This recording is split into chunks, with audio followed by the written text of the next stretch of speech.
Not great. Bring it down to you. Well, I tell you, Des will be taller than me, so maybe we need to bring his height. He gets archer for himself. I'll stand on my toes. Welcome to the second last in the present series of the Tipperary People and Places lecture series.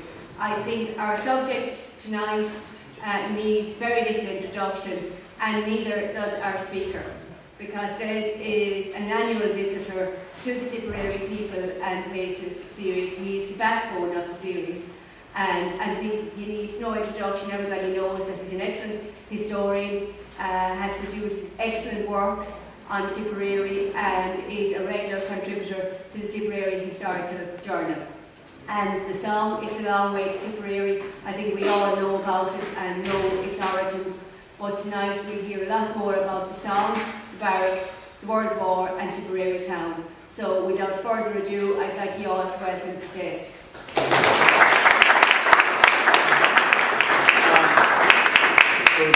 Good evening, everybody. I think this is my 7th time here.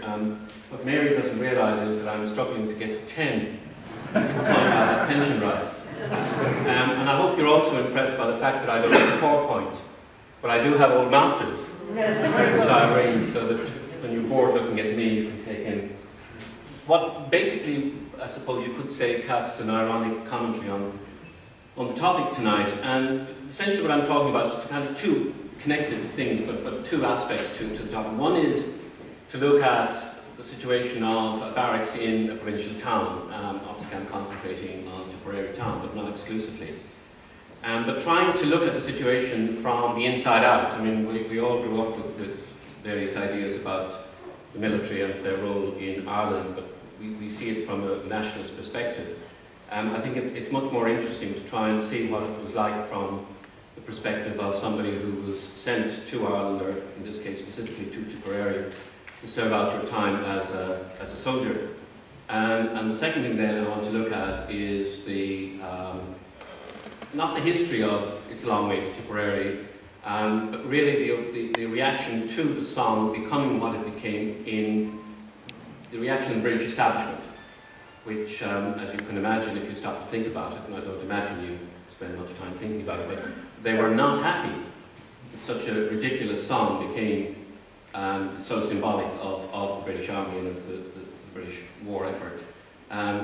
One of the things that, to me, points out just how extraordinary the song is in terms of its sheer ubiquity is, some of you will remember, I suppose I'm going back to the 1970s, 1980s maybe, there was an American TV show, the Mary Tyler Moore Show, which was in its day, like Friends, enormously popular. The very last episode, which, as you can imagine, for one of these series, had a huge audience.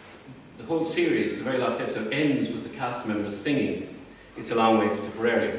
I mean, if you go on YouTube, you can actually see it. It's very surreal, very, very weird. But it does demonstrate just how extraordinary the song is.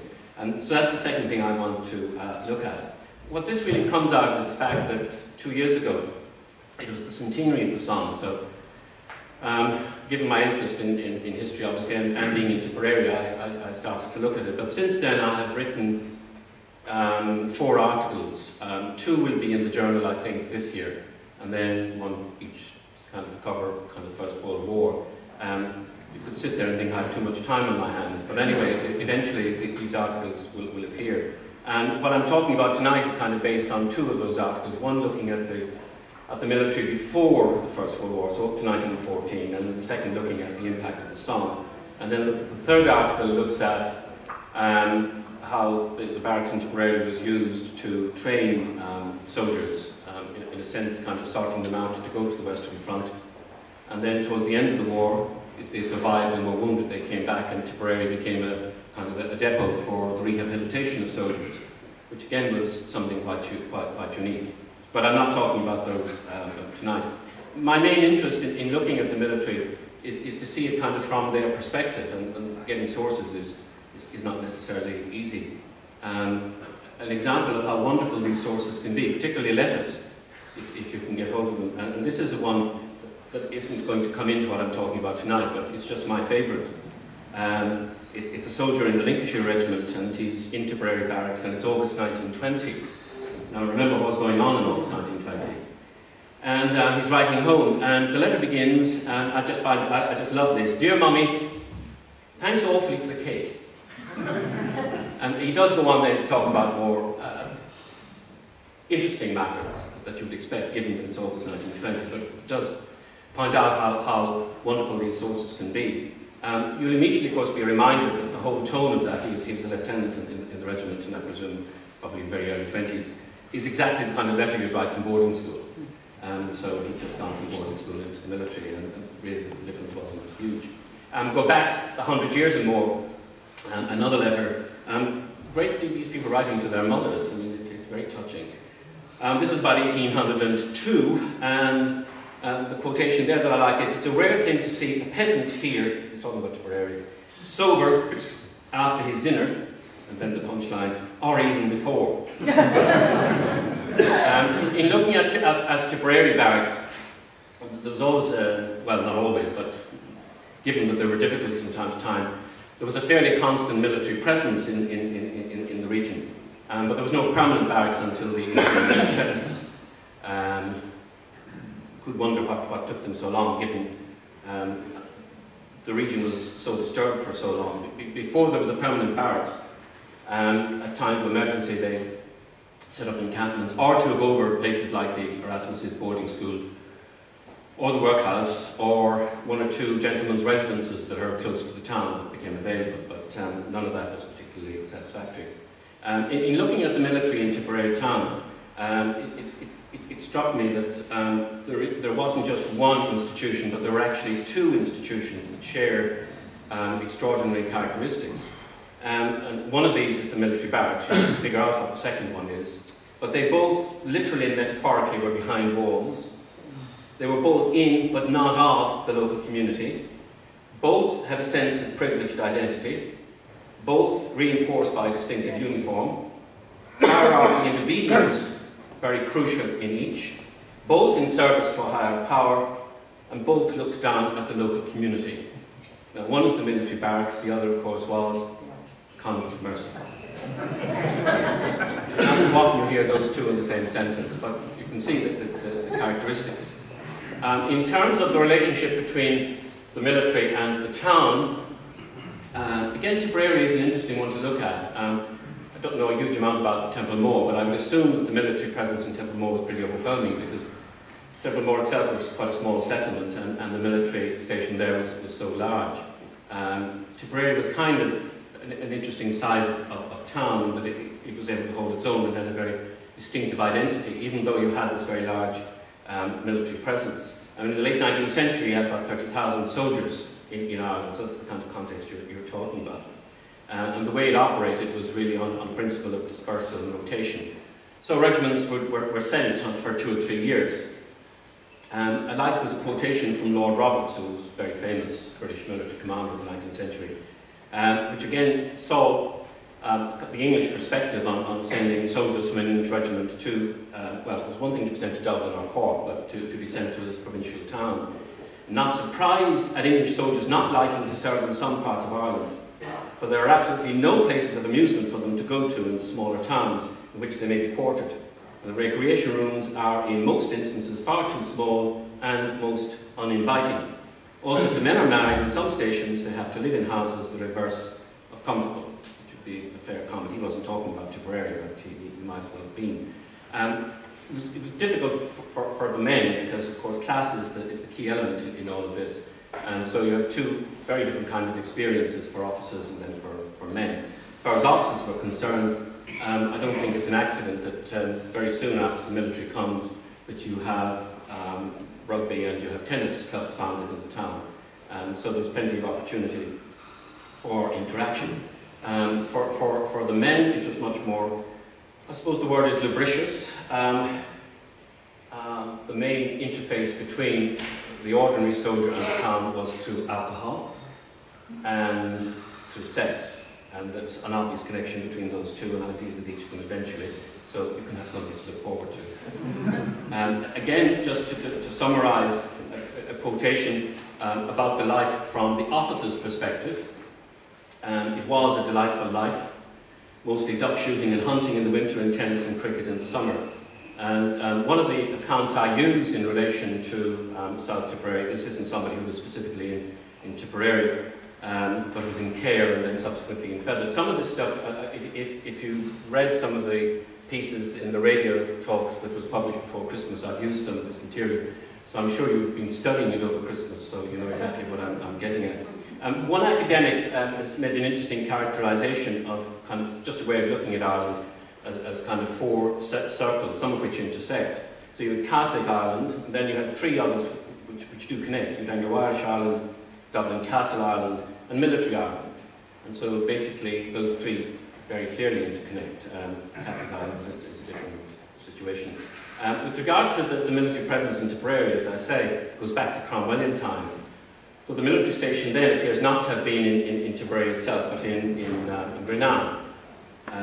But as I said, it wasn't until the 1870s that there was a permanent, which is late. The site for the barracks was procured from the Erasmus Smith estate. If you know where the Abbey School is, that was an Erasmus Smith boarding school near the Creamery. Again, I'm kind of talking about Tipperary. Many of you might not be that familiar with the geography of Tipperary, but it's quite near the railway, quite near, obviously, Sean Tracy Park. That's the area we were talking about. So it wasn't until the 1870s, but the site, as I say, was purchased in the 1840s. And their plans were very ambitious. Eventually they were talking that they would build a barracks with accommodation for 2,000. Now, up to the First World War, it was usually battalions, so it was 700, 800, 900 men was the normal complement. But you know, the impact of that was obviously pretty extraordinary, giving you at the time 5,000, 6,000, 7,000 maybe, depending. During the First World War, it became absolutely overwhelming, because it went from being 1 battalion to being 4, so you had maybe 3,000 in a population of 7. So that's totally over. And it is the aspect of this that's probably of most interest. Not the military thing or not the IRA thing, but just the kind of social history, how these two communities interacted. The very first thing I ever published back in the late 70s was a guide to Tipperary town, just kind of the usual kind of street guide, buildings and so on. And it demonstrates, I think, just what the attitude was to the military barracks. During the launch of that, not sure the year, it might have been 78, 79, one of the local councillors was in the audience. Actually, the person who was doing the launch was Martin's father. And when it came for me to say a few words, one of the town councillors with impeccable pedigree, Republican pedigree, but probably too fond of Arthur. And I was just happened to say that one of the things I'd included in this was the barracks, and he wasn't saying, it wasn't a heckle as such, but it was very audible to everybody there. What's he talking about the barracks for? Can we burn that fucking place down? which was the attitude.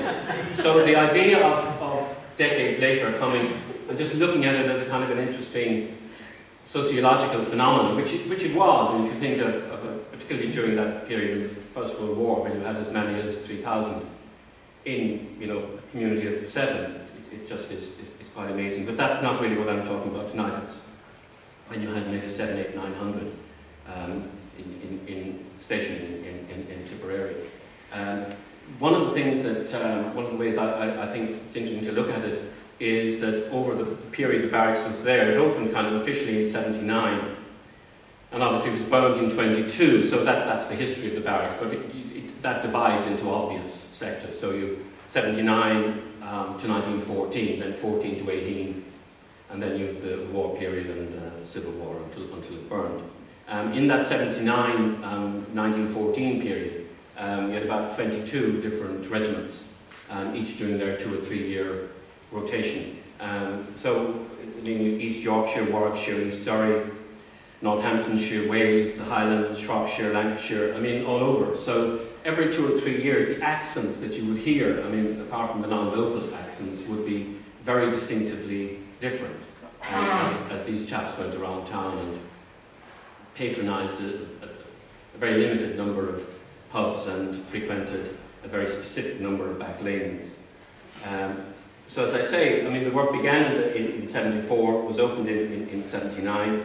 The normal thing with these regiments when they came, that you had maybe 2 battalions. One was here, and quite often the 2nd battalion of the regiment was in India. So the barracks was no sooner opened in Tipperary than there's a reference to a Captain Rupel from East Yorkshire, and he was in the battalion in India and was transferred to the battalion in Tipperary. And I mention his name, there are others, but specifically because if any of you know your history of the VCs, his son was born in Tipperary town and won a VC during the First World War. Google it sometime, you'll see. One of the ironies about the barracks and how they were arranged in the country that I very much like is that the British minister that had a huge role to play in it was Hugh Childers. And of course his cousin, maybe first cousin, is Erskine Childers, which is an interesting turnabout. One chap building the barracks, the other doing his best to have them burned down. It's one of the great glories of history, is just if you appreciate the ironies. Normally, as I say, you had 2 different communities. You had the local community in Tipperary minding its own business with barracks. And as I say, the walls very much still stand in Tipperary, and they were, you know, literally important, but metaphorically important. Local people didn't know what went on inside the walls. The most extraordinary interconnection, if you like, between the barracks community and the local community at a political level, lots of things went on socially, was something that happened on the 20th of February 1890. And 1890, of course, is the plan of campaign. It's New Tipperary, it's the most kind of agitated, but that isn't something that the barracks and the military were involved in, because the police carried out that role and the town was saturated with police and the military weren't involved.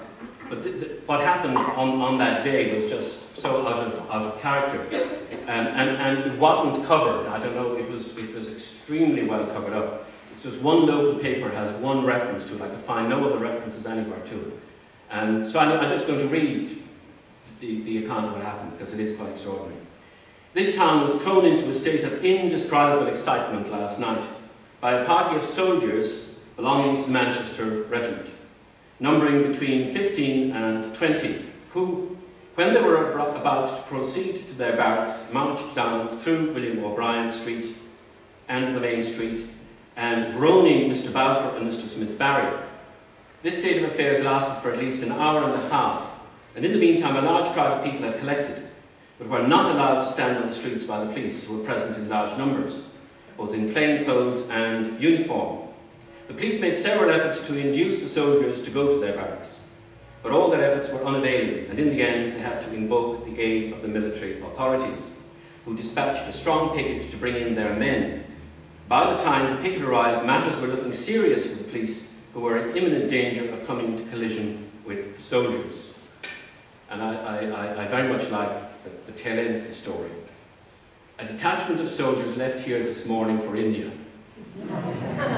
When the train by which they were conveyed from the railway station was a short distance out from the platform, a number of the soldiers put their heads out of the carriages and cheered again and again for the plan of campaign and William O'Brien. And of course that was the British government, the British authorities' worst nightmare. Thinking back to what had happened in India with the Indian Mutiny, when the kind of the local soldiers, though this was a Manchester regiment, but I'm assuming that many of the soldiers were probably of Irish, otherwise why would they be involved? So that's, from that whole period from 79 to 14, there were other kind of connections between the two communities, but that's the one that's most interesting politically. The military in Tipperary, and again I don't know that other communities would be that different. One of the local places which had a military presence that fascinates me, though I don't know a lot about it, is Feathered. Sorry, not Feathered, Care, because there was a military presence in Feathered as well, but in Care, because while Care had cavalry, which was probably a bit more upmarket, the town suited, if anybody can hear from Care, so I'm choosing my words carefully, was more amenable to their presence than was the case in Tipperary. It's an interesting work for somebody to do, to just look at how the British military presence in various towns, which you think really should be much of muchness, in fact could be so different. So, as I say, that's work for somebody else to do. The commanding officers, well, the commanding officer in Tipperary, was always very mindful to try and keep the peace. It wasn't going to be in his interest to have trouble with the local community. It's a bit like the stuff you read about Oxford or Cambridge, where you have trouble in the town and gown, but it's kind of comparable to that. So the British military was quite good at PR. So, I mean, they would do things during the planned campaign period, and a decade or so earlier during the, well, 5, 6 years earlier during the land war period, when, you know, tempers were a bit fraught. When school children were having sports days, the Christian brothers and that, they would provide tents and maybe send the band if it was wanted and provide marshals, which was, you know, you could just see it was PR. The military had no sooner come to town, they weren't in town. It was early 1880, they were only in town maybe a few months, and they were already having a fundraising. Now, I'm not sure what fund there was to come and pay your money to see. Basically, it appears to be in a kind of a gymnastics display. But it was to raise money for the distressed poor of the town. And we're told that a large and fashionable company attended. No doubt they did. I mean, the barracks would have been new at that time, and it would have been an opportunity for people to get inside the walls and have a look. But it just demonstrates that, you know, people were very mindful in the military of the PR situation. Another interesting reaction, but when you come to the early 20th century, the political line was changing a bit. In June 1908, at this time the regiment that was in Tipperary was the Connaught Rangers. And the officer commanding contacted the master of the Workhouse. Now, again, if you know Tipperary geography, the Workhouse is literally across the road from the barracks. So he contacted the master of the Workhouse. Okay. He wanted a dozen or so male inmates from the Workhouse to wash the walls of the barracks. And that it would be paid for. Now, the inmates wouldn't be paid. The barracks would get, the Workhouse master would get the money.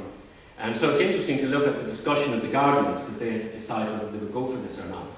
And you get a range. Some of the guardians, more old school, I suppose, consider that is okay. I mean, it's the way we make some money. I mean, not we personally, but the Workhouse will make some money. And these chaps are not doing anything. Others, very negative, very hostile to the idea, and not so much to the fact of their inmates going out somewhere to work, because they would have had no problem. It wasn't a kind time. But the idea of they going to help the military, I mean, they were intensely hostile. And as one of them said, if they want workers, let them go, bloody well hire them somewhere instead of trying to sponge out us. So what's interesting, as I say, is that you can see there's a much harder edge coming in some of the local opinion towards, I mean, the thing itself is a thing of nothing, just to hire some people to, but anyway, it was refused. That was the decision they arrived at. They were not going to be. Now, as I said, alcohol was the main point of connection between the ordinary soldiers. And not all pubs, of course, because, you know, the licentious soldiery and all that stuff. I mean, people had their problems. One of the best illustrations of the alcohol connection, because it's just interesting social history, and I think it's in the Radio Talks book, is this case in December 1904. And the other reason that this particular case is interesting is because I must confess, I have never really given consideration to it, but when you had these several hundred soldiers, some of them were boys. I mean, not necessarily just the chaps in the band, but and that's an aspect of the thing you're inclined to forget. But this is a case, the newspaper, which is my source, what they call shebini, and obviously there was a kind of a spate of shebini. Well, it was an obvious, easy way if you were living over near the military barracks. And there was only one pub, which is now gone, long gone. It was in ruins when I was growing up, and we used to play in the ruins, so it's long gone.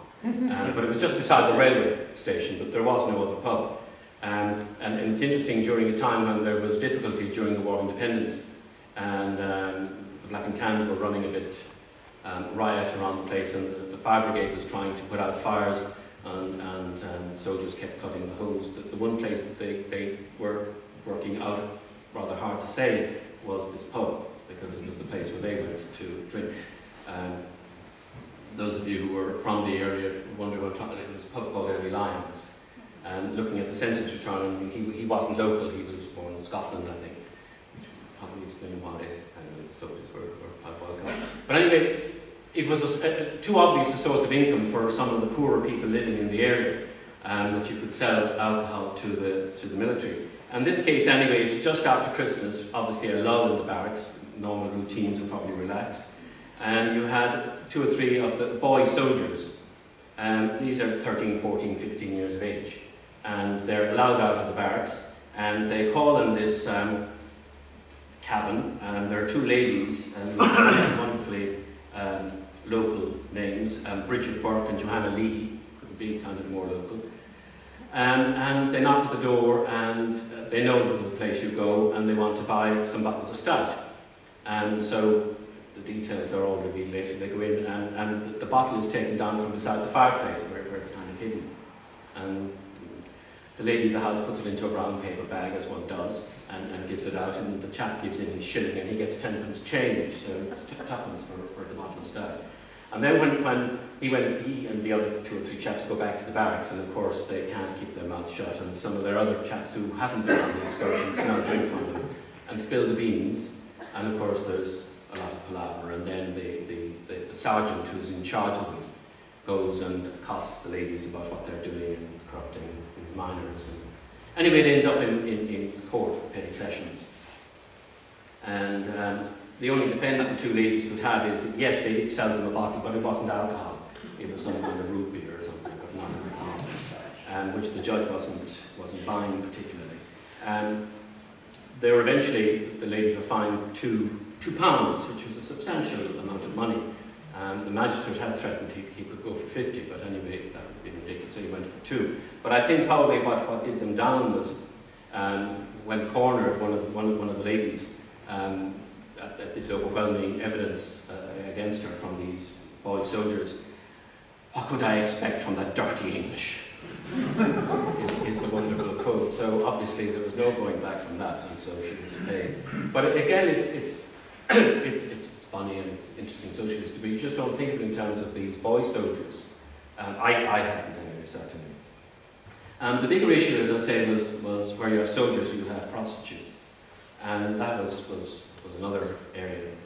In a city, obviously, that kind of is easier to fade, and you can have whole areas of the city where respectable people don't venture, but in a smallish town, that's a bit difficult. It was also at a time when most of the evidence we have for this is in the early period.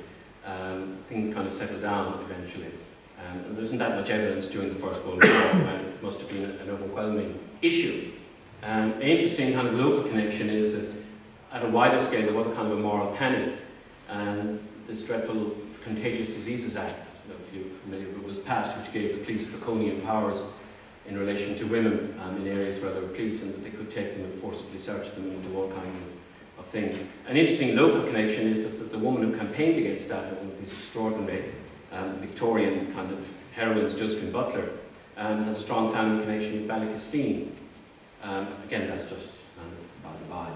But there was a kind of a moral panic. And in a town like Tipperary, it's again an interesting part of social history. It would be the same in any other town where there was military, particularly in the early days when it was all quite new. And for some of the local ladies, it was a new business opportunities, I suppose, were presenting themselves. So, as I say, 79 is the year it begins. And by the end of 79, I mean, there are references to, I love the use of the word, assemblages of prostitutes. So if you ever wondered what the collective word was, now you know. It's an assemblage, apparently. And if you're in Tipperary, again, some of you might not be familiar with the geography, but I mean, in the one area you have the railway station, you have the workhouse, and you have the barracks. And if you go on kind of behind the barracks, an area known as Longford Bridge, it's quite a kind of a deserted area. So a lot of business was transacted. It was certainly the case that no respectable Tipperary lady was seen anywhere near that part of the town. And then on a more serious note, of course, this panic about contagious disease, about venereal disease, and bearing in mind that quite often the representation of Ireland is female, and you have these kind of licentious, I mean, you could build a whole kind of political issue about it. It wasn't just sex for sale. The town council had watchmen, and they actually put a bounty. If you could get a successful prosecution, you got 5 bob. And the problem with getting a successful prosecution against the soldiers was that you couldn't get the officers I mean, I'm sure there was internal discipline, but in terms of the officers handing them over to the local authorities, that simply didn't happen. And there were instances, for example, where after rape, and where soldiers, in one case 2 soldiers were clearly identified, and there was clearly a kind of a cover-up, and there was no comeback, there was no cooperation between the military and the local authorities, between the military and town. Now, the military may well and probably did have their own discipline, but they were doing it behind walls. They were not cooperating. At one stage, as I said, there was a kind of an outrage, and there were sermons preached that the local authorities, which would be the town commissioners, weren't doing enough in terms of the problem of prostitution. That business was being transacted in doorways. That it was, and this is the point because it's a geography thing, that it wasn't just staying in the other parts of town, but it was coming into the centre of town, where really respectable people couldn't possibly avoid it. By the 1890s, there's a suggestion that this didn't happen, but they were suggesting that they would purchase a special vehicle, presumably a kind of covered wagon, to convey the prostitutes to the police station, away from the gaze of respectable people. I mean, it conjures up wonderful, wonderful stories. In another case, one of the town watchmen who interrupted some soldiers carrying out what was effectively a rape. It wasn't just kind of prostitution. He in turn was assaulted by them. You can't quantify this. I'm giving you kind of episodes that surface. A lot of this never surfaced. I mean, it's quite clear. And apart from which, I mean, given the topic and that it's a Victorian period, it wasn't the kind of thing that people talked about. It wasn't the kind of thing that the press reported. As I mentioned at the beginning, the thing that's really of more interest in this is kind of first-hand accounts from people who were stationed not just in Tipperary but in other barracks. It shows you how you should stay alert at these talks. I think there was one of the talks last year that Pat Bracken gave. I think he passes into cricket and sports history. And it was something he mentioned that I was able to get this source. It's a diary kept by a soldier. Started out as a private, eventually he got to be a corporal. And he was sent to Tipperary in 1905 and stayed in Tipperary for a few months. Again, I think I've used it in the radio book because it's wonderful. The other sources I have are from officers, because obviously ordinary soldiers weren't particularly well educated, and they're not the kind of people who kept diaries or kept journals. So the fact that this chap did keep this journal is extraordinary. It's interesting too, when he joined the regiment, which was a Lancashire regiment in Bury, initially he was refused because he didn't meet the physical requirements, which was always a problem with a lot of the English working class who were simply so malnourished. When he came to Tipperary, it's just the little incidental details that are the most fascinating. The battalion was already here, and he and maybe 20 others were sent, but they went by train, obviously, to Holligan. But the train was locked. I mean, there's a wonderful image if it stopped at stations, that they would stage a mass breakout. So I just like the idea of it being locked. He then tells us that the routine that he had in Tipperary when he arrived and his first reaction, and he was very impressed by the barracks when he saw it. He said he does make one odd comment. He's taken by the thatched roofs, which is the kind of the fairy tale view of Ireland. But he says that 9/10 of Tipperary's buildings had thatched roofs, which doesn't make any sense to me. But he was there, I wasn't. I mean, that's what he said. But then I think maybe that's what he was expecting to find. So he saw lots of thatched roofs. He tells us about his reaction to the training, the routine. But what is particularly of value in this is what isn't in the account. And what isn't in the account is stuff about the local community. Because he had no interaction with the local community. So it was all how he managed to get cushy jobs within the barracks. So he became the kind of the billiard room steward. So he kind of got to know the officers in a way that he normally wouldn't. Clearly this chap, if he was keeping a journal, had some level of education.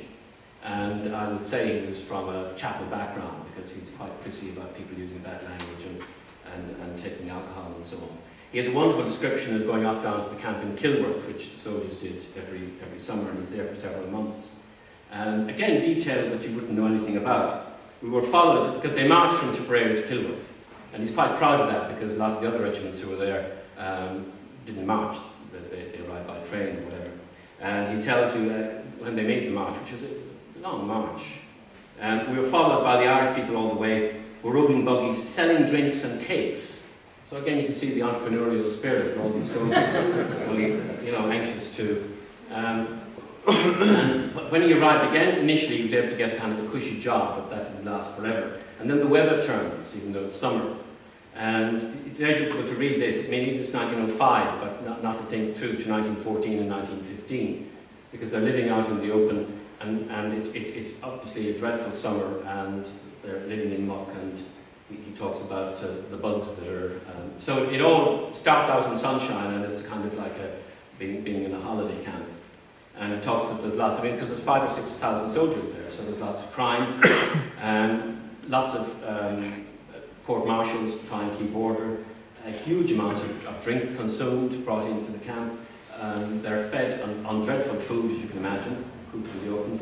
It goes on about the cockroaches, trying to even get the cockroaches out of the food, and then trying to cheer themselves up by singing and doing a lot of drinking. Shortly after he gets back to camp, his account comes to an end, because for reasons he doesn't explain, something to do with his family history, that the family buy him out, which is the only way he could kind of break service. And it would be wonderful to know, and I don't know, because I haven't time to look, but if he was still around, presumably he was sucked back in during the First World War, and so what his experience was then. But what's unique about that, as I said, is that he's not an officer. That's what's... my second account is again, I love this for the chap's name, because if you were writing a novel and you wanted a British Army officer of a certain kind, you couldn't do better than invent and call him Captain Vane de Valence Mortimer Valence. It's like something out of a Trollope novel. He has no impact on history, except he surfaces very briefly during the Curragh Mutiny as one of the quote-unquote mutineers. That's his only kind of impact on history, but this is before that. And again, it's letters that he's writing to his parents in 1912 and 1913. Now, he has a very cushy number. It's 1912, 1913. He's sent around to gather horses because the military, like a lot of militaries, being terribly astute, they assume the next war, when it comes, will involve lots of horses charging through lots of fields. So he needed to prepare for that. So it's obviously a wonderfully cushy number. And so he starts out in Cashel, and he calls to Colonel Murphy in Ballinamona, who obviously is a horsey person. And while there, he tells us he gets a cheque from Mummy. See, these chaps are always very close to their mummy. Because he couldn't live on his salary, which again was the normal thing, you had to have private income. Particularly as he was in the cavalry. While in Cashel, he wanted to buy presents for his mother, and particularly Waterford glass was the big thing. But as he said, there were no curio shops, which is where he thought he'd get his Waterford glass in this place. And then he's in Care, and his complaint there is that the Land League agitation has stopped hunting. Then he's in Tipperary town, and he's quite chuffed with his lodgings there, very comfortable, excellent cooking, spacious room, and it's not a hotel, it's a kind of a boarding house, but he finds it very good. He's supposed to go around and find out horse supplies, so that in an emergency, which was to come sooner than any of these people expected, they would know where to go. But he gets the local constabulary to do the work for him, which is quite clever of him, because if you remember the Seamus Heaney poem, The Constable Calls, if you go back to your readings there, where the constable was calling, and he wasn't nothing political, he was gathering agricultural statistics, because that was the kind of work that the constabulary did. So this was a wonderfully cushy job, and he's terribly patronising, which is funny. I like the people in this part of the world. They love agitation, but know that they are jolly well off and don't really want any better than the bloody Saxon, as they call him. Now he's still looking for Waterford glass for Mummy, and his explanation why he can't find any is, again, I give you what it's worth, but it's fascinating. The Jews, some years ago, cleaned the country of it. And he had asked the lady in the boarding house in Tip, who was a Miss English, and she'd watch out and let him know if any of it could be found. Then in December 1912 he's in Clonmel, and on the way there he calls into the priest in Banship, and he has a good horse, so he buys the horse for £40. And finally, in a pawn shop in Clonmel, he picks up his piece of waterford glass, but the best he can get is a decanter without the stopper and with a chip on it. So that's the best he can manage. And he pays 15 shillings. That's what I said at the beginning. I mean, these letters are just wonderful. I mean, all kinds of extraordinary. I mean, it's kind of who knew is the constant refrain that one would have. And then he's in Hayes Hotel in Thurles, which is his last port of call. The letters are still there, and he's back in Maryborough Barracks in Dublin. And he's still interested in Tipperary, and he reports all kinds of ridiculous rumours. This is the time of the Third Home Rule Bill is going through. That basically landlords and landowners are going to be confiscated. He was told by a man who owns property in Tipperary that the local land league had already parcelled out his land and would come into force when Home Rule passed. And he'd be buying this, apparently, because that was the big political issue at the time when he was here. And then he said that the land wouldn't have to be paid for, basically just confiscation. And this is from a Tipperary landowner. And how one of his tenants was to have a large portion, and he had no problem making a joke about it, and making the joke was that wasn't it better that the land would go to somebody who knew it rather than to bring in a stranger. But there would be no payment for it. None of this is true, of course, but I mean, these were kind of apparently the... anyway, this chap goes into fighting the war, and he's still alive by 1916. After that, I kind of lose track of him. My next kind of first-hand account, I'm rushing through this a bit. Again, it's an officer. And this chap published his autobiography. It was published in 1970. And again, I've used it in the radio talks, because what's wonderful about this is that he's in care, cavalry barracks, and he has a wonderful time. It's everything you would expect. It's tally-ho and hunting, and because hunting, the horse thing is really what turns him on. And then during the War of Independence, he's in Feathered, which is a totally different experience. And so you have the two experiences, and in between times he's in South Africa. So it's a wonderful, wonderful book. He tells us that if you join the military, from his perspective, that basically you have three career options. That if you wanted foreign adventure, go to India. If you wanted to get on in the army, stay in the south of England. And if you wanted horse hunting and all things horsey, go to the south of Ireland. And that was kind of the way it is. And so he was in care, which was absolute heaven. And he has wonderful descriptions. It seems hard to believe, now, as I said, this is published in 1970, so it's very much kind of looking back on this vanished world from a different perspective. It seems hard to believe that on about £200 a year, we lived extremely well, hunting 3 days a week, shooting and fishing, and occasionally going to race meetings and horse shows. Temperance was the order of the day, except for the occasional party or guest night. We drank nothing, and any money we spent was on horses. And they kept a pack of dogs in the barracks, and then he mentions some locals like Joan Grubb, who's obviously a hunting lady. His description continues, during the winter there was not much soldiering to be done. There was embarkation leave for the men going abroad and recruit training, which consisted of riding and gun drill for the men who were to take their places. Most of the troops came from English towns. They soon made friends with people in the town, wouldn't happen in Tipperary, and spent the evening with them or in the soldiers' home just outside the barracks, where they could get a cheap supper, sit in comfort and read the papers or play games. The older soldiers were inclined to sit in the canteen drinking beer and singing, especially on pay nights. And then the refrain that runs through the book, horses, horses, we thought of little else. So this is the care experience, and then sometime later in the book there's the feathered experience, but that's during the War of Independence, so it's a wonderful, wonderful account. He's feathered in 1920. And then the last one, again, it's an office thing, but it comes from a different, because there's nothing that was published. And this was the Rifle Brigade, which was in Tipperary in 1910, 1913. I think unlike the other regiments, that wasn't particularly regional, so you could have soldiers from all over. And a lot of regiments, as you expect, like clubs or like parishes, they had their house journal. So, and it was to keep battalions who might be here, different battalions in the regiment would be in different places, to keep them in touch with what was going on, because obviously these people knew each other. So this was nothing for public consumption. It was kind of just an internal matter. And so from that, from 1911, he has a description of being in Tipperary, which isn't hugely flattering. But now remember, he's talking to his own kind, so he can let loose a little bit. With March began the inevitable round of company training, diversified by company marches, one of which was a conjunction with some companies of the Black Watch. The ground available for company training is somewhat limited, being confined to the so-called golf links and a heathy, boggy ridge 3 miles away, which is as you go out towards the Glenvarloch, Sleevnamuck by name. This latter place is among some lovely scenery. And then he talks about there's a rifle range there. Again, it's the way out to the Glen, I'm sure you're familiar with it. And then he talks about Tipperary doesn't boast a cricket ground, but no one to play against, since the Irishman confines his attentions to hurling, a kind of hockey without rules. And then he talks about the fishing, and it's all quite idyllic. And then they go to Kilworth as well, which was a thing, and so he's an experience. And then the thing that caused the big blow-up. And on 22nd of June, George V was crowned, so it was coronation, which of course for loyalists was a huge day.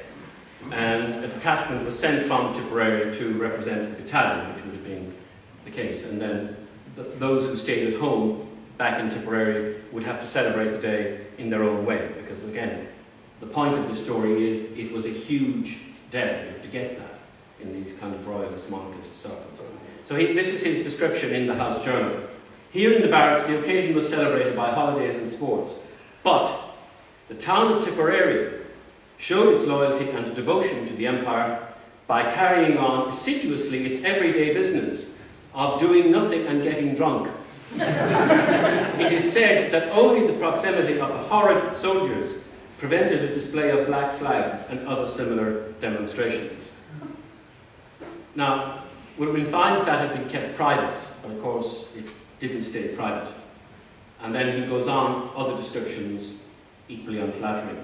He talks about going to the local horse show, which would have been a big thing, which would have been an unqualified success if it had not been for the Tipperary Town Band, which still exists. This is fair, they're a very good band now today. I mean, again, to be fair about this, I mean, regiments had bands and the music was to a very high standard. But he's finding things to criticise. Anyway, which proved beyond a doubt that the popular belief in the musical nature of the Irishman is an unfounded libel, and another of the many injustices to Ireland. We may add that the 3rd Battalion Band was not invited to play, owing to the absurd insistence on always playing God Save the King at the end of the programme, and the locals weren't having that, so he didn't invite them. And because if you could put up with the God Save the King, obviously the band was willing to come to events, and it was a big resource that you could call on for events, and again it's the PR thing, they would come. But the politics are kind of entering into it. All of this became public knowledge, and a big kind of a hullabaloo, I suppose you would say, blew up, that involved the town commissioners, that involved the local MP, who was John Cullinan, and that involved the War Department in London, and involved the regimental bigwigs. And cutting a long story short, I mean, it was a big storm, and a teacup went on for a long time. The officer commanding, of course, was being very sensible about it, and the chap who wrote the account anonymously was quietly transferred, presumably to India, and the whole thing was kind of was hushed. And even the local nationalists who were trying to kind of kick up knew that this was something for internal consumption, so there was no, while it was patronising and insulting, it wasn't kind of done deliberately, but just watching the kind of the machinations of the various sides, and how some of the more Republican-minded nationalists were willing to make a bigger thing out of that. Anyway, it was just an example of the thing. The only time in the history of the two communities, as I'm calling them, from 1879 to 1914, that there were real kind of ongoing difficulties during the Boer War. And you had a whole series of petty crimes committed by soldiers. A lot of shop windows broken. I mean, not on one event, but over a period. And petty theft, and kind of general harassment. And you would have to think that it was being, you know, it isn't the case that discipline had broken down, as happened during the War of Independence. This was done because the other battalion, one was in Tippy, the other one was fighting in the war. And of course, a lot of the local population would be very pro-Boer. And so there was a lot of, but that was the only time that anything that approximated to what happened during the War of Independence, and that was during the Boer War. Okay, so the second thing I want to talk about, it's time to go home, is just the impact of the song, which, as I say, back in 1912, I kind of obviously grew up listening to It's a Long Way to Tipperary without really realising. So I just want to start with just kind of 4 vignettes, just illustrating just what the impact of the song was. On the 20th of August 1915, the White Star Line at Harwich was sunk by a German U-boat. In this instance, most of those on board were saved, and a large part of the newspaper coverage was the story about how on one of the lifeboats, in which there were 29 men and 6 women, one of whom was a professional singer, and her singing of It's a Long Way to Tipperary was emphasised as the key element in sustaining morale. And if you read the story, that was the key element of the story, the song. March 1916, around 900 wounded men assembled at Buckingham Palace to be greeted by the King and Queen. The high point in what was an event fraught with emotion was the men singing the national anthem, fair enough, and It's a Long Way to Tipperary, again highlighted. 9th of February 1917, a troop transport struck a mine off the coast of Cape Town. As the ship was sinking, a battalion of the Middlesex Regiment gathered on the deck and sang It's a Long Way to Tipperary. And then on the 11th of November 1918, this is the one that's the most bizarre, okay, the 11th of November, 11th hour, 11th whatever, 1918. And when the war officially ended, the headquarters of the French army, bugles sounded, the bands played Marseillaise and God Save the King, fine, as you'd expect, and then went on to play Tipperary, in a kind of recognition of the status the song had achieved during the course of the war. So given just how important that event was, it's quite extraordinary that it got a look in. So generally Tipperary, by that time, that's 1918, the song had assumed this extraordinary, I mean, in a way that we still don't understand today, iconic status, much to the displeasure of the English establishment. Occasionally, it came in a kind of, other than in a war context. So, for example, in May 1915, a delegation from the Irish Parliamentary Party visited Paris. This was at a time when they were looking for kind of recognition, and were received officially by the French Parliament, which was as close to official recognition as they were getting. I mean, you notice they weren't being received by the French President. At a reception, the delegates were told that the name Tipperary in the famous song seemed to stand for the promised land of Paddy's dreams, where he was to find peace and happiness. So now we know. The other thing then, of course, entrepreneurs in Tipperary weren't slow to realise you could cash in on this. So the whole thing about Tipperary as a brand is quite fascinating. And obviously Tipperary then is now floated on milk. That hasn't changed. And so you have kind of 4 milk-related businesses. One was the Cleves Creamery, one was the Co-op Farmers, fair enough. But then you had 2 English companies who were in Tipperary and had milk-related industry set up because they had access to the raw material. And they were very busy. One of them produced a product, misleading title, Synatogen, which I now think of in terms of some kind of a wine, but this wasn't, it was milk-related. But I've seen advertisements for that in New Zealand newspapers, and the advertising is entirely based on the whole thing that this is made in Tipperary, and Tipperary is It's a Long Way to Tipperary, and the whole, so it's a branding thing. The other kind of unexpected examples of Tipperary as a brand, I mean, one of the things that suffered with the outbreak of war was the import of German toys. Any of you into things antique will know that Germany was a key manufacturing centre for toys. So that had to change. So one of the things that came in the market was a kind of a doll, I presume, called Tipperary Tommy. And it wasn't made from metal, it was kind of like a gollywog type of thing, kind of doll. But again, it was trading on the name. And you had other pieces of music besides the song. You had novels trading, I mean, on the whole Tipperary thing. Then the most fascinating example of using the Tipperary brand, in October, this is 1914, a letter was published in the Times from a lady in Kensington, very good address, a woman who had a kind of background in the suffrage movement, so was something of an activist. And she was concerned about, which is something that remained a concern during the war, that you had a lot of women, working class women, whose wives, whose husbands, or husbands more than sons, were in the army, and who now maybe in some instances had more income than they normally did have because of the financial arrangements. And where could they go for recreation other than to pubs? And that would have been very bad. So there's a degree of kind of middle class do-goodery about this. So intervention, so middle class intervention to put the working class on the straight and narrow. That's what this is about. Can we blame them, she said in the letter, if they gather in the only social place open to them, which is the pub? So, long story short, out of all this, this is the woman who started, but it was then taken up by others. At a mass meeting in the Guildhall in London, and the meeting was chaired by Jellicoe, and that name will resonate because he was the chap who was the admiral during the Battle of Jutland. So we're talking fairly top league, Winston Churchill's wife. And they set up this thing called the Tipperary League. And essentially it's to set up kind of like coffee houses or assembly rooms throughout Britain and Ireland where wives of soldiers could go, and it was a place they could kind of, for social reasons, other than going to pubs. And that, again, it would be, so it's totally a kind of middle class attempt to improve the lot of these women. But it's interesting, nothing to do specifically with Tipperary, there wasn't one founded in Tipperary, but that's the label that they attach to it.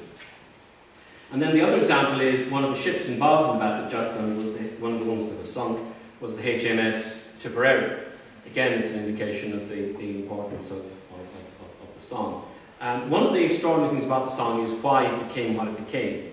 And I don't know that, and nobody does. There is one, not very good, but it's the only one, biography of Jack Judge.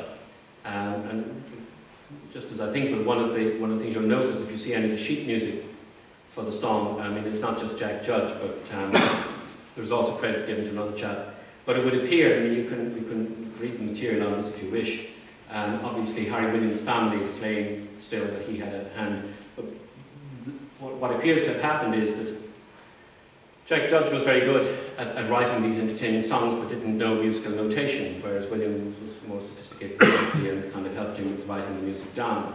And Judge was happy enough for Williams to receive a share of the royalties, which were enormous during the First World War. Jack Judge's background is what you would expect, working class English, but Irish ancestry from Mayo, nothing to do with Tipperary apparently. Went to work very young, lots of kind of weird apocryphal stories told about his meeting with Harry Williams. I don't believe a word of it. As I say, immense amount of material online about him. He had by the time the war broke out, I mean, he'd been many years doing music hall stuff, not just performing other people's material, but performing his own. What he needed above all was a song that would be identified with him, and particularly out of which you could make money through the sale of sheet music, which was how you made money at that time. And then there's a story told about that he wrote the song because it was a kind of, a bet, could you write a song and become a hit, and all that stuff. It's kind of limited interest. The song appears to have been a reworking of a song he had already written. It's not that he had a back catalogue, but he had lots of, somebody who writes songs, but you have lots of songs in various stages of completion. And this was a song, A Long Way to Connemara. And that was kind of rejigged, and it became A Long Way to Tipperary. So why Tipperary? Well, I have no other explanation other than the syllables, in that if you had a long way to Fermoy, it would apply Cork as in a long way to Tipperary. Okay, it may have been in his mind that while Tipperary had a military barracks, and some of the information about this is not correct. The first association of the song with the military is through the Connaught Rangers when they're landing in France at the very beginning of the war. And it would be facile because the Connaught Rangers were in Tipperary. And Jack Judge at the time, because the song was written at the very beginning in 1912, so there's that period between January 1912 and the outbreak of war, the song is there, but it's kind of going nowhere. And then the Connaught Rangers kind of become attached to it. And it would be very convenient if at a time when Jack Judge was performing in music hall in Dublin, and the Connaught Rangers were in Tipperary, they went up to Dublin to hear him and heard the song and said, oh, we're in Tipperary, it's very catchy. But unfortunately, the timing of that doesn't work out. The Connacht Rangers were in Tipperary, but they were there too soon for that to work. So there isn't really, I mean, it's very interesting material to read, but at the end of the day, why this song became what it became is really kind of inexplicable. The only way I can explain it is if you look at the song itself and try and analyse it. You know, I mean, there's a huge amount to the song. So all I could say about it is, if you, I mean, all anybody knows is the chorus, but if you, it's a very trivial kind of song, but if you just look at what it's saying, the words speak of longing and not loss. It's about the possibility that distance, time and separation will be overcome, that separation is temporary, that the distance between here and there, between home and away, between where you are and what you want, all of this can be overcome. And all of these things, if you analyse the song, are certainly in it. One of the things that people don't remark on is the similarity between the song and The Mountains of Mourne, the French song, which is a much, much more spurious song in every way and was written some years earlier. But I mean, you could almost say a judge could be accused of plagiarism. The connections between the two are so. I mean, in The Mountains of Mourne, there's gold to be dug from the streets of London. In Judge's song, the new arrival finds that all the streets are paved with gold. In French's song, Mary is left back home, but she's reassured that London girls offer no competition. In Judge's song, Molly O is also back home, but the treatment is lighter and the situation is reversed, in that the competition is not with girls in London, but from the lads back home. So you can see there's patterns that run through the two. French's song, obviously, is much more sophisticated, much better song.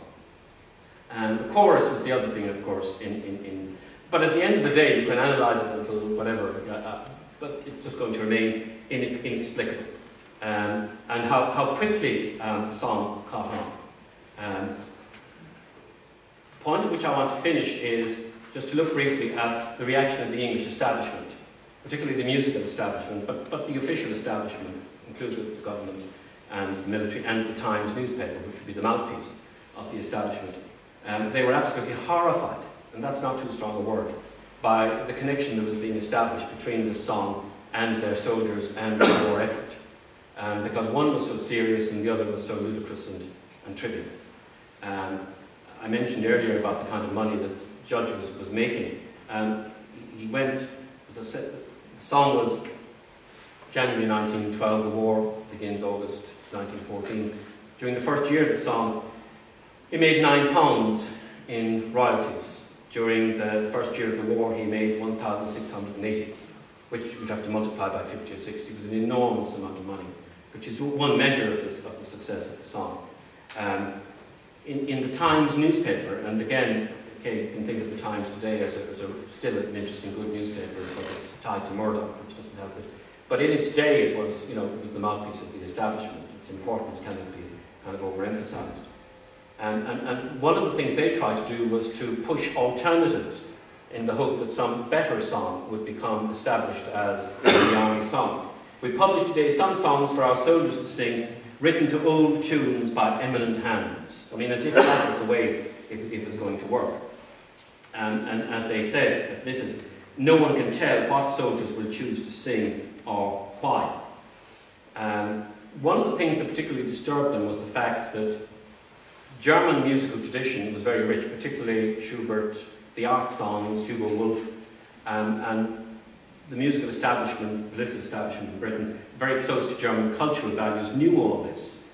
So the Germans, if you like, had that on the one hand, and the songs they were singing, like Watching the Rhine and so on, they were tied to German history, and their soldiers were singing It's a Long Way to Tipperary, which was a ridiculous music hall song. And so they were absolutely horrified.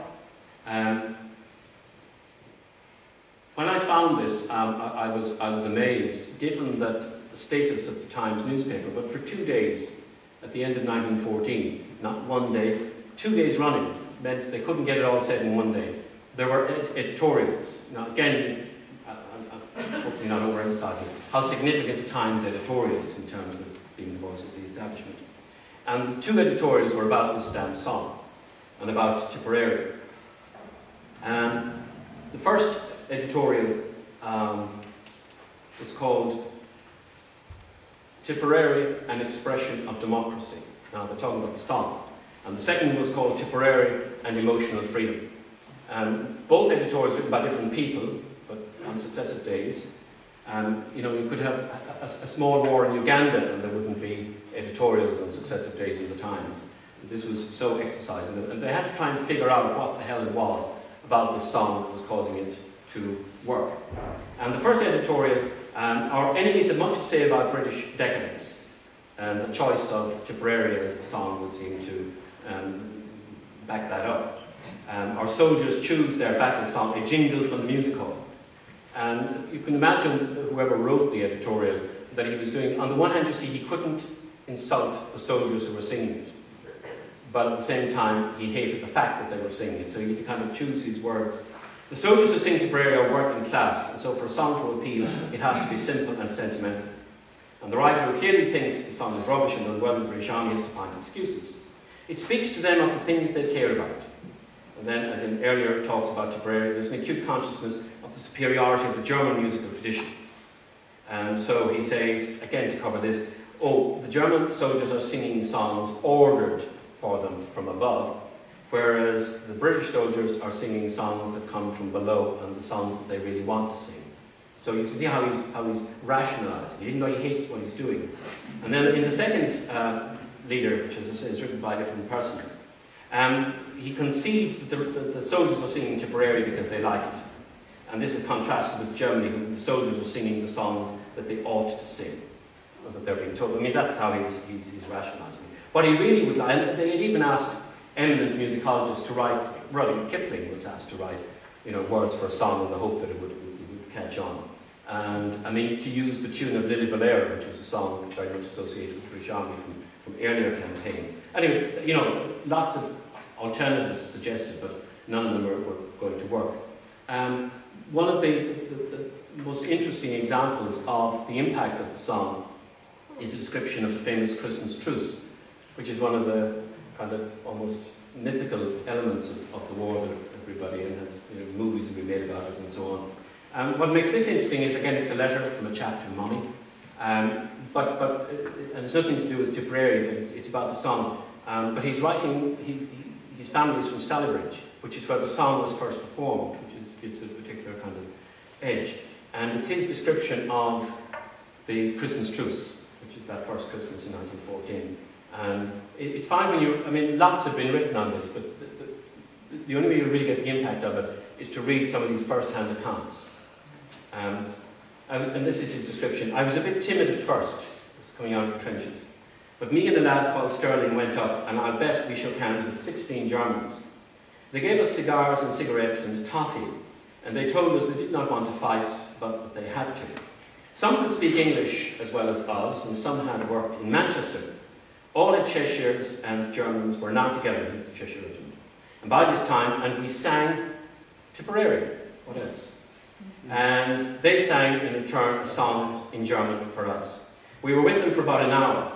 They then went back to their trenches, and we went back to ours, and there was not a single shot fired that day.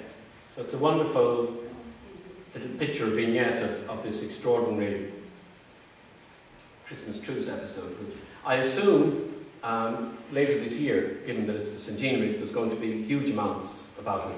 And so when you read stuff or look at stuff on TV, you can think of this particular day singing It's a Long Way to Tipperary. So Charles Stanford, the famous Irish musicologist, was brought in to give his tuppence worth, said rather more than he should, because he wasn't going to hold back about, I mean, again, you've no idea, I'm trying to get across just how appalled these people were by the dreadfulness of this Tipperary song and the impact.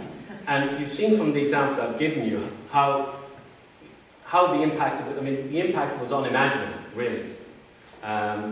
There's even, which I saw somewhere, a Maori translation of the song, which is interesting. There's even an example of troops being in a hospital in Serbia. The only, obviously, the language problem, but the only thing they can all join in, the Serbian troops know Tipperary, so they all sing Tipperary together. So I mean, it's just extraordinary. What I want to finish is just, again, just one example, because I can't explain why Tipperary worked. I mean, okay, it's a cliche, right song, right place, right time, but I've tried to analyse it, but it just was there.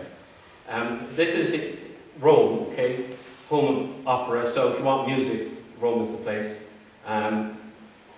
February 1918, There's a large-scale Allied concert, so you can imagine the kind of the level of the music. Some of the British regimental bands are brought out, the best in terms of musicology, and it's the home of opera. And then the words of the correspondence reports, they intend to play music, but the promoting committee insisted that it's a long way to Tipperary to be played, with which the British are now identified for better or worse. Now, the crucial thing to miss there's music on the one hand, and there's a long way to Tipperary on the other. Thank you very much.